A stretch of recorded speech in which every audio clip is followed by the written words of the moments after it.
என்னை போன்ற தாய்மார்களுக்கு ஏன் எனக்கும் சேர்த்து நானே கேள்வி கேட்டுக்கிறேன். நம்மளோட பிள்ளைங்களுக்கு ஊட்டச்சத்துக்கள் நிரம்பிய சத்தான உணவு நம்ம குடுக்குறோமா? கண்டிப்பா இல்லைன்னு தாங்க சொல்லுவோம். அது எப்படி நாங்க அதெல்லாம் நல்லா தான் குடுத்துக்கிட்டு இருக்கோம் அப்படின்னு சொல்றதுக்குன்னே 4 பேர் வருவீங்க. சரி அந்த 4 பேருக்கு சொல்றேன். நான் சொல்ற விஷயங்கள்லாம் நீங்க குடுக்குற உணவுல இருக்குதான்னு பாரு. Protein, fibre, calcium, vitamin, mineral, healthy fat, carbohydrate, iron, zinc, omega 3 இது எல்லாத்தையும் சேர்த்து தான் நியூட்ரிஷன் ஃபுட் அதாவது ஊட்டச்சத்து உள்ள உணவுகள்னு சொல்றது. இப்படியெல்லாம் சொன்னா எங்களுக்கு தெரியாது. உணவு வகையில என்னன்னு சொல்லுங்க.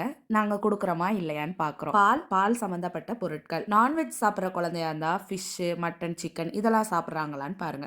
வெஜிடேரியனா இருந்தா வெஜிடபிள்ஸ் நிறைய சாப்பிடுறாங்களான்னு பாருங்க. அதெல்லாம் போக fruits, dry fruits, seeds, nuts, millets எல்லா வகையான மில்லட்ஸ் போக பருப்பு வகைகள், பயறு வகைகள், முக்கியமான விஷயம் கீரை வகைகள். கண்டிப்பா வாரத்துல 2 நாளாவது கீரை சாப்பிடணும். இப்ப நான் சொன்ன உணவு எல்லாமே வாரத்துல எத்தனை தடவை உங்க குழந்தைங்க சாப்பிடுறாங்கன்னு செக் பண்ணி பாருங்க. இப்படி சாப்பாடை கொடுத்து பாருங்க. காய்ச்சல், தலைவலி எதுவும் வராது. அப்படியே வந்தாலும் 2 நாளையில ஓடி போயிரும். சரியா? டாடா பாய்.